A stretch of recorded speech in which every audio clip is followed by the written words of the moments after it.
across the world. Livestock farming, what is the future for livestock farming?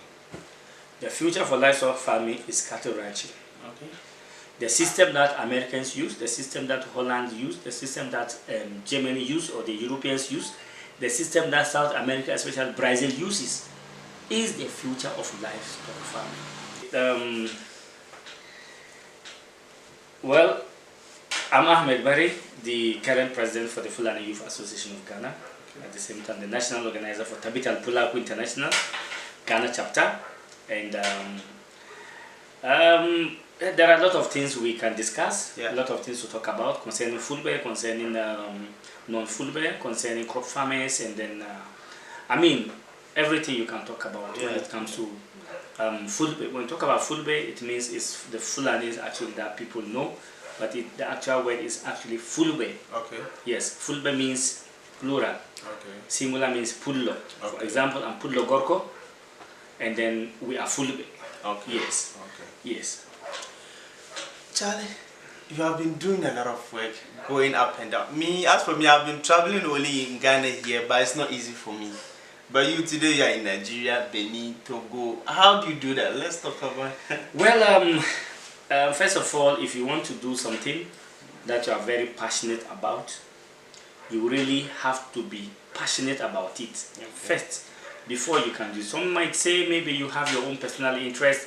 Some might say you're doing it for something else, or you know, people think that sometimes you are being sponsored, or maybe you are doing it for a particular purpose. Well, I have a purpose why I engage Fulbe across the globe, not only in Ghana, not only in West Africa, but then across the world.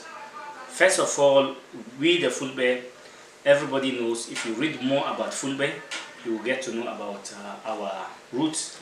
Apart from that, we have been marginalized, I should put it this way. Every little thing you hear, they say is Pullo, is Fulanis, is this, Fulani for, is Fulanis, and all that. But let me put this straight here. We are all human. And we are all coming from one continent called Africa. We need to unite. We need to love one another. We need to be each other's keeper. How do we do this?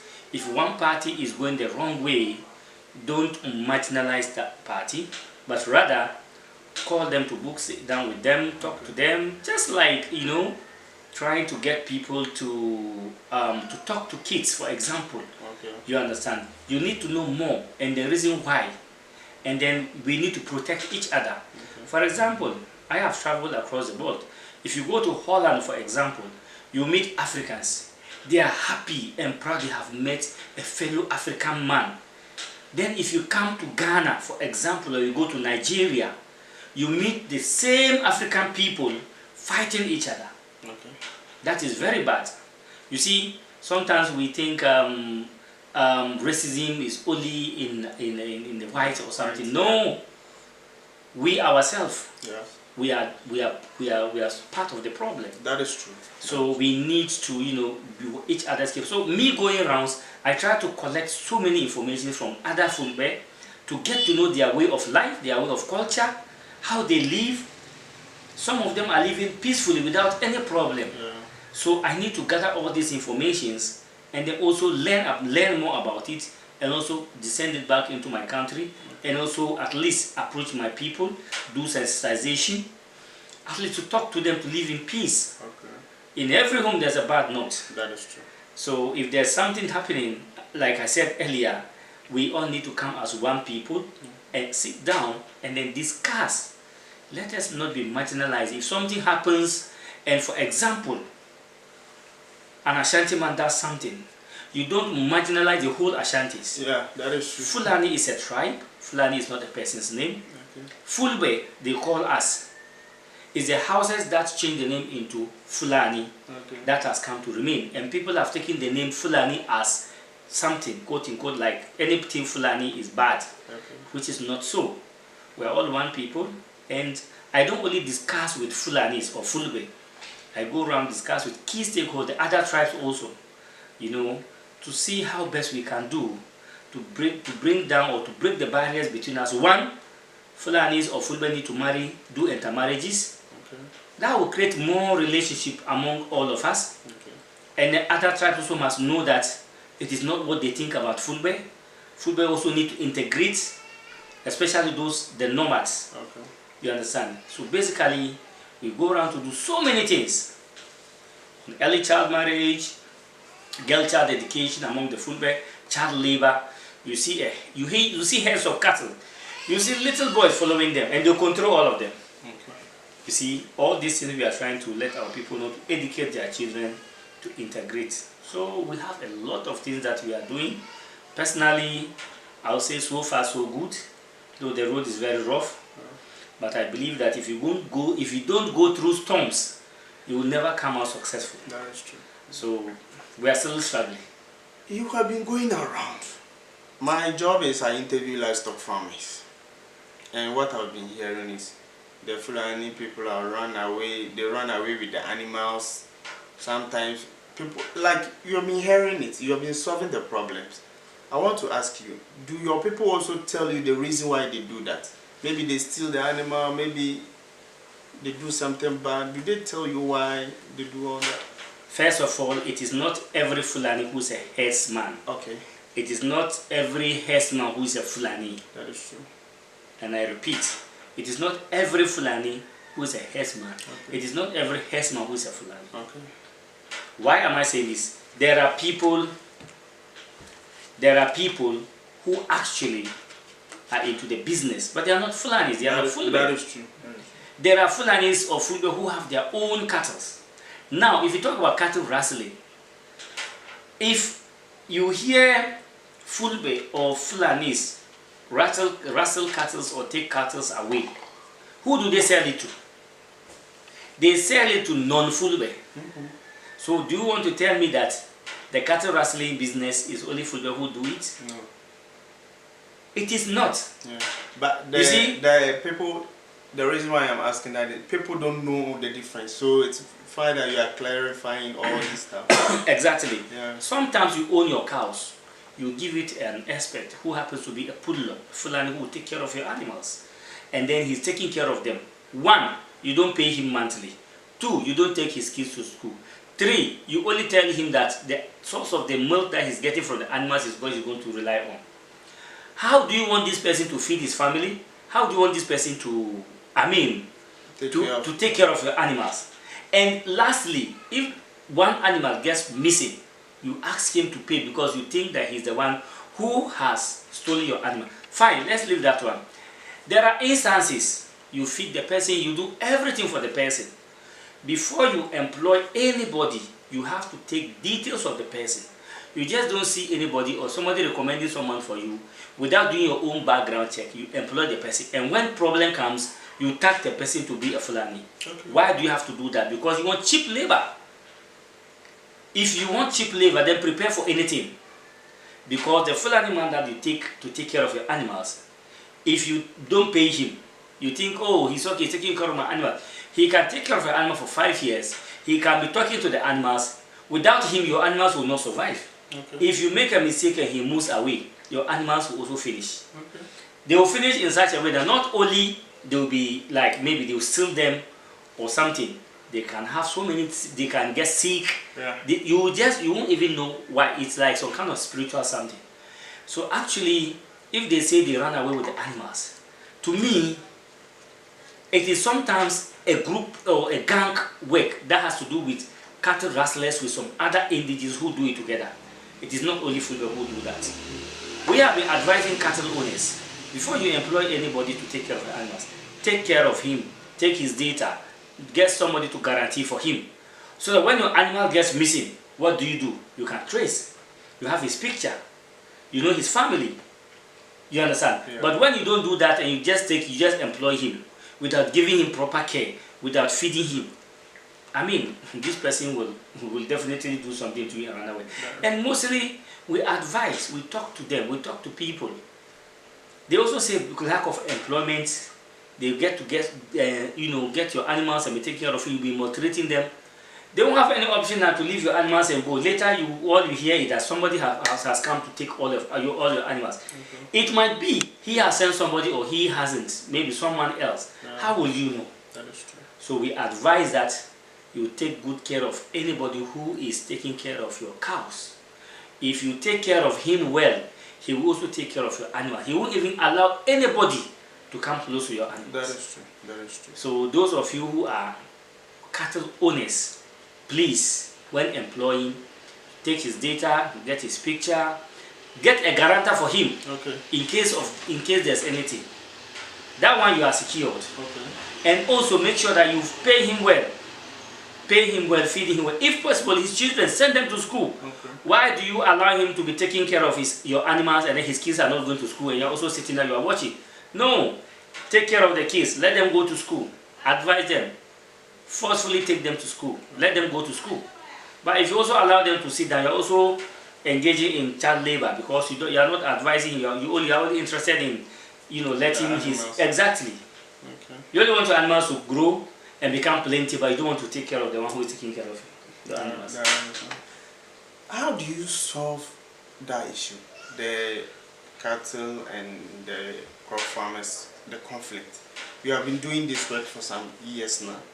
How are you able to solve the problem? To get, what they are making from the Fulanis or the Fulani.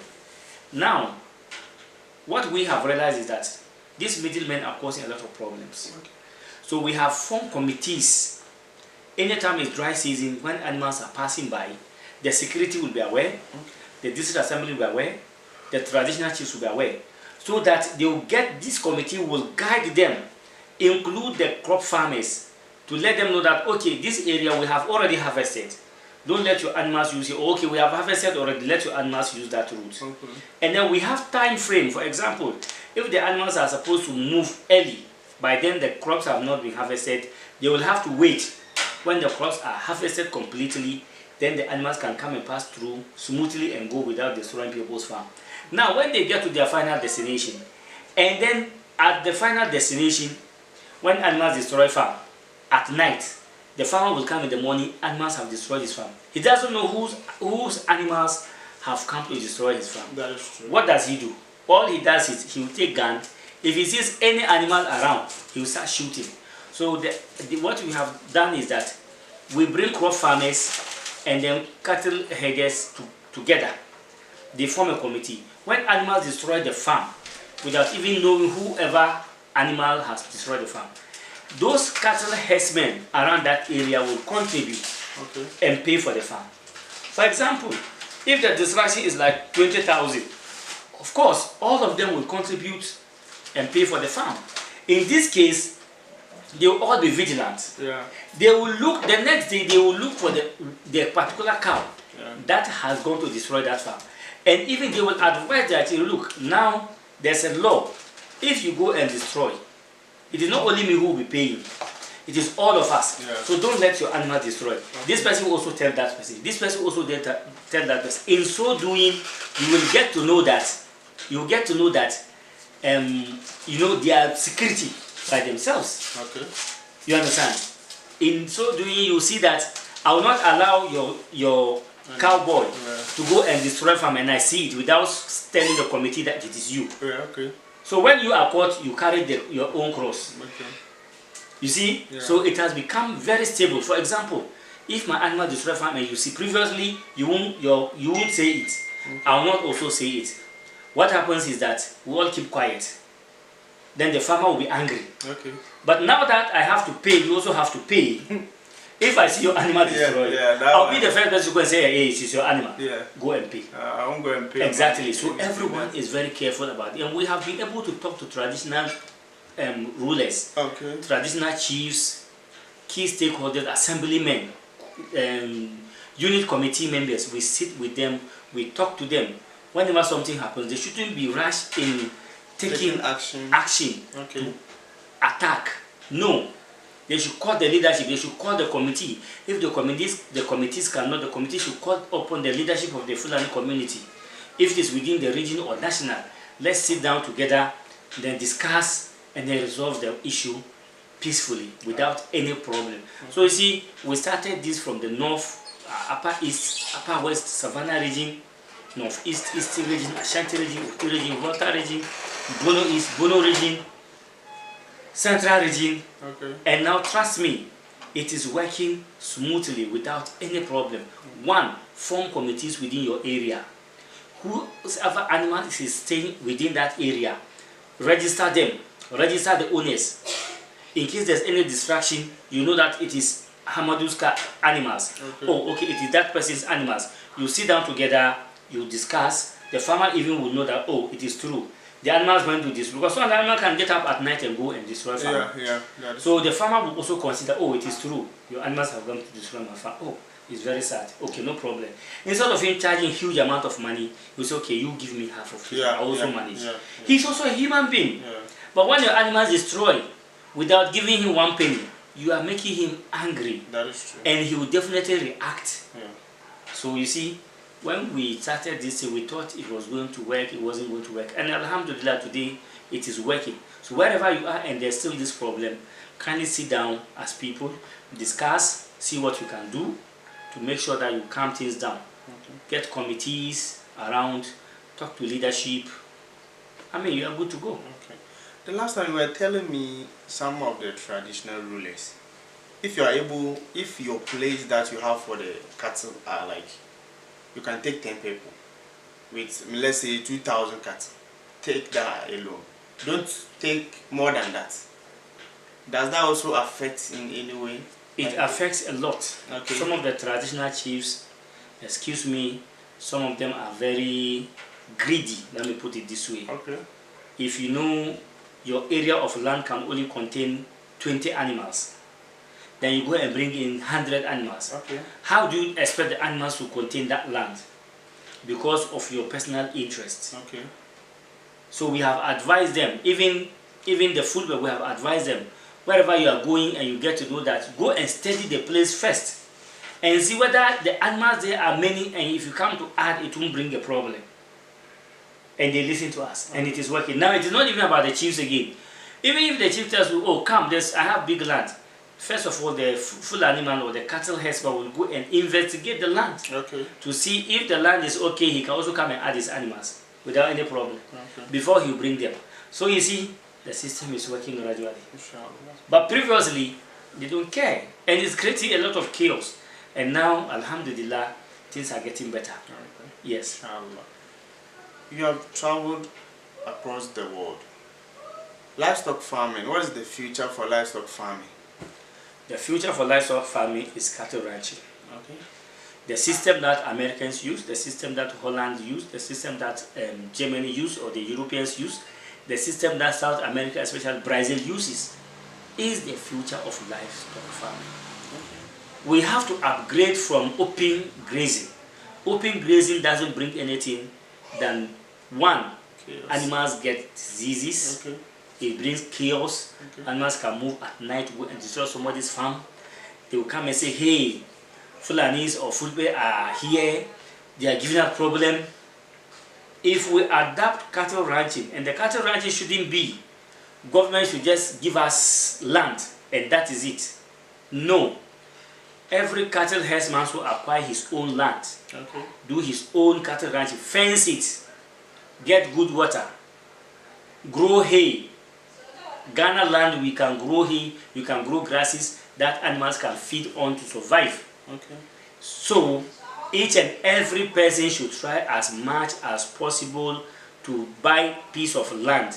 If you know your animals are 200, you buy your acres of land, you look for specialists to come and tell you, buy this particular acre of land, it will be good for your animal. Fence it. Your animals will not go out, they will destroy somebody's farm.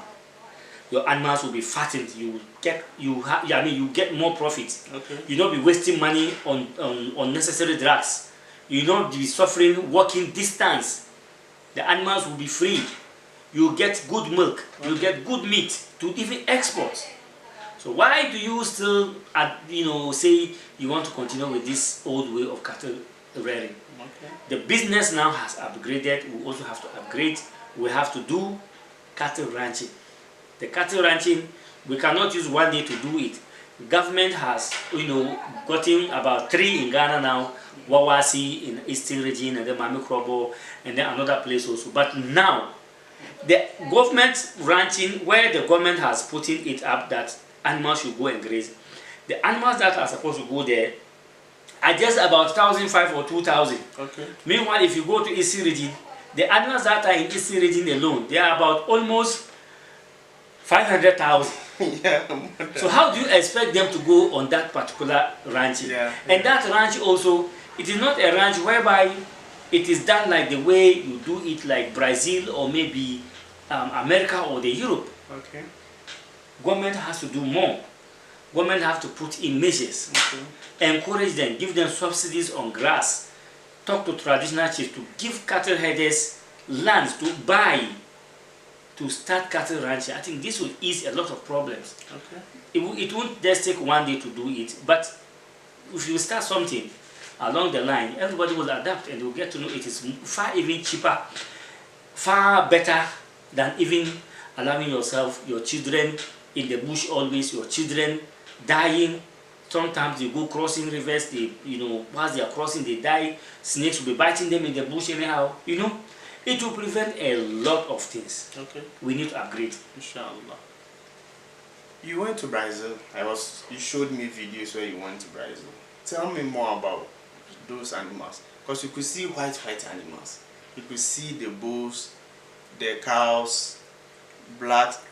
Tell me more about that one. Maybe my people want to listen. Well, if you go to Brazil, where I've been to, okay, they have many ways of rearing cows. They have those they rear purposely for meat. Okay. They have those they rear purposely for milk. Okay. And those they rear purposely for meat, over there they do insemination. They don't allow the animals to cross. Okay. They do the insemination. They take the sperm from the healthy bulls and then do insemination to the females. Okay. And can you imagine if they only want to get only white? They know each and every sperm, the color, they separate them. If you want white bulls only, you get only white bulls. Okay. When they inseminate the animal, if they inseminate 1,000 a day, they will all give birth within that range, the same range. If one gives birth this morning, by evening the rest will also give birth. Okay. That is how it is. And if they are white, they are white. If they are males, only bulls, only females, only males you get. If they are females, you only get females. Wow. It is not about miracle or anything. You see, magic. It's not about magic. The whites have gone far, which we need to. You see, if you are, for example, looking for milk animals, yes, they have milk animals. They only, rear them, feed them. They don't go anywhere. Okay. Early in the morning, one animal, one cow, one female cow can produce 25 liters a day. Wow. 25 liters a day, just one. So imagine you have like 30. How many liters are you going to make in a day? It's just 30. In Ghana, you see someone having about 100, 200. The whole of this 100 or 200, the milk will not even be up to even 50 liters. Wow. Which is only 2 animals in Brazil. So you see, for Brazil, the system they use, my brother, I don't know how I'll put it, but that's what I'm saying, the future for livestock farming is cattle ranching system. We have been saying it's very expensive. The feeding. You have spoken of the hay and all that. How many people can do that? Acquire. You see, if you sell some of your animals to start it, it's better. Okay. And if you want to start the business new, then you need a lot of capital to start it with. But those that already have some animals that they are rearing, they should do some insemination. You can do some insemination. Does it? Can you work here? Do you have special people yes. who do it? Yes. I have come here with a specialist from Brazil. Okay. She has come to do that. And then currently, as I'm talking, we'll be going to Brazil very soon. I want to get those that are interested. We go to Brazil to go and learn some few stuff like about insemination. Okay. And then also to learn some few things about how they do their ranching. And then we are good to go. Okay. You see? So it is. And the fee? No, the only fee is you get your ticket, because I have spoken to them. I made them to know the problems we are facing here. Okay. So due to that, they are ready to give us the free training. Okay. It's a free training. But the ticket you you buy your ticket, they will give you invitation, they will give us invitation to get our visas and go, but you will fund yourself. Okay. But if you're able to get there, whatever it is there, the training is free. You provide your own accommodation, which is normal, your feeding, which is normal by yourself. Yeah. So it is expensive in the way, it is not expensive in the other way. Because we have people, for example, I have 100 animals. Okay. I want to start with cattle ranching. I'll just change my mind and say, okay, let me sell 50. Let me sell 70. Okay. I'll leave all the females that I can inseminate to get the breed from Brazil. Okay. You understand? I'll look for them and it is not all the animals that can take the insemination because the animals are big. Okay. So if you bring the insemination here, you inseminate an animal that is not that big. Yeah, yeah. You understand? Yeah. It cannot produce what you. So you the need local to get ones exactly. Will be difficult. Exactly. You need to get animals that are like Gudali, Yakanaji, or both age that have given birth about first or second already. Okay. Then you can do the insemination. Okay. Because they have already given birth and they are already big and they are fat. Yeah, yeah. You understand? Yeah. Then if you do the insemination, start with the insemination. You get the breed. You get the Brazilian breed and then the local breed, which means the breed you are going to get is mixed, but it will be bigger than the local ones. Okay. You understand? Yeah. Then you start with that. Then you plan of getting a land where you plant hay. See, we already even have the grass here. Okay. All you need to do is that get your machines down, which are not expensive. Be grinding it and be mixing with the fertilizer. Be stocking it down. Rainy season. If you go on our street, you see a lot of grass. We call it gairi in Fulani language. Okay. You see the long ones. Yeah. You get them, even the chaffs from maize. Yeah.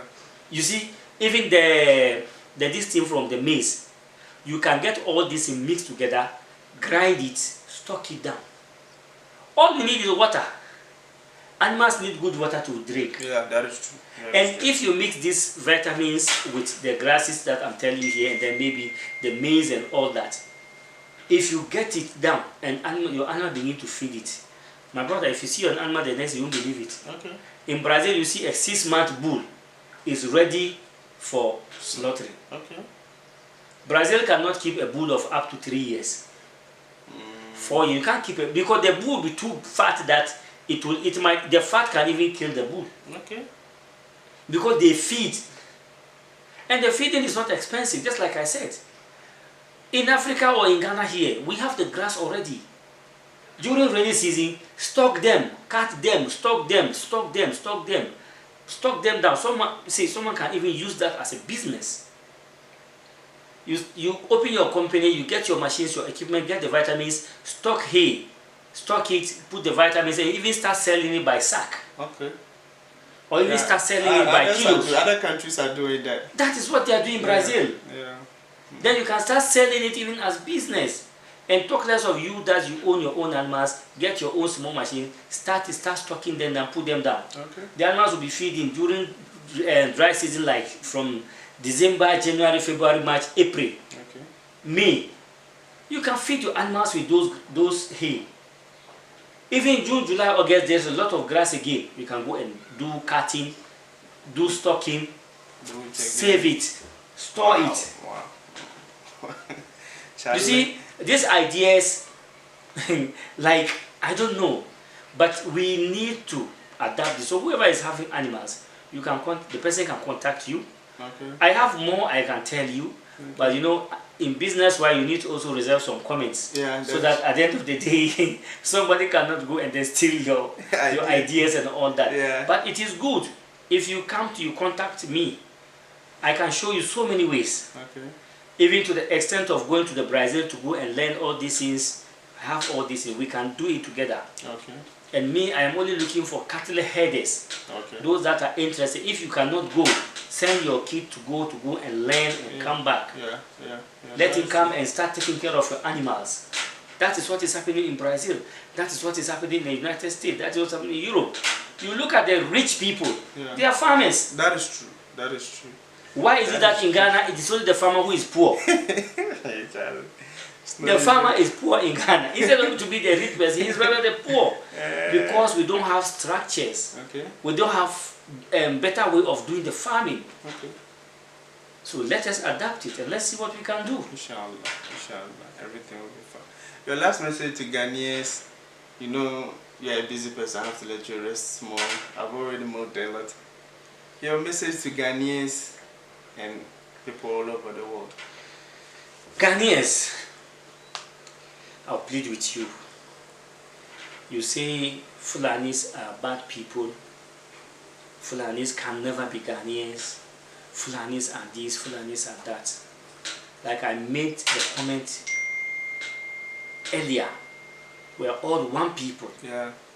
We are Africans. Let us be proud that we are Africans. Let us be proud that we are all coming from the same land. Yeah. Let us have peace within ourselves. Let us grow together so that we can build a better future for our children. Let us not be instigating, stereotyping to our children, to other tribes, to marginalize not only Fulbe or not only the Fulani tribe. If you talk about the Northerners, we still have it in Ghana. I'm not going to talk about only the Fulbe, but the Zungu communities. People feel sometimes the Zungu community are violent people. Please, Ghanaians, I'm pleading with you. I'm a Fulani, I'm a Ghanaian, I'm an African, and I'm proud to be African. I'm proud to be a Fulani. And I am proud to be a Ghanaian. Let us come together. We have professors in the Fulani community. We have businessmen in the Fulani community. The second lady, she's our sister. Apart from the second lady, we have Dr. Samba at the Kuala Lumpur Teaching Hospital today. If you go, he's the best gynecologist in Ghana you can find. He's a Fulani. You see, so please, I'll plead with you. Mama na yen kambo nganya ni pabako. Mama yem fa some issues to say this person is a Fulani. You still immediately you hear Fulani, then your mind is somehow. Yeah, that is true. Please, let us come together as one people. Inshallah. Thank you so much. I'm really grateful for your time. Welcome.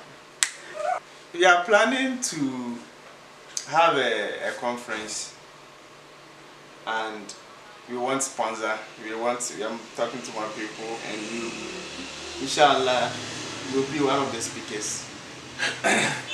And we want sponsors. So I'm talking to the viewers. If anyone is interested to sponsor us, or you want to donate to us for us to have this livestock conference, it will be something. It will be something good for us. What do you think of that idea? It's a good initiative. I believe that only one person can even do this thing. Can sponsor. It is something that we need to, we need to come together to see what we can do to, support livestock, to support,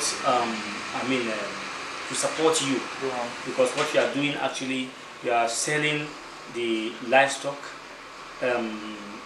business to the world, to Ghanaians especially. So let us support.